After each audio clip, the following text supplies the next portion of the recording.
রেসিপিটা ভালো লাগবে। আজকের রেসিপির জন্য এখানে আমি মেজারমেন্ট কাপের 4 কাপ পরিমাণ কোরানো নারিকেল নিয়ে নিয়েছি। আমি যেহেতু দেশের বাইরে থাকি, আমি এখানে ফ্রেশ নারিকেলটা ম্যানেজ করতে পারিনি।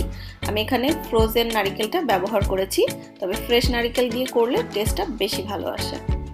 আর নাড়ু তৈরি করার সময় আপনারা ফ্রেশ বা ফ্রোজেন যে নারিকেলই নেন, অবশ্যই খেয়াল রাখবেন সেটা যেন মিহি করে কোরানো থাকে। যদি কোনো কারণে মনে হয় যে মোটা মোটা বা বড় বড় করে এটা কোরানো, তাহলে একটু হালকা ব্লেন্ডারে ব্লেন্ড করে নিতে পারেন, কারণ যদি এটা সঠিকভাবে মিহি না থাকে তাহলে কিন্তু নাড়ুর শেপটা দেওয়ার সময় মসৃণ হয় না।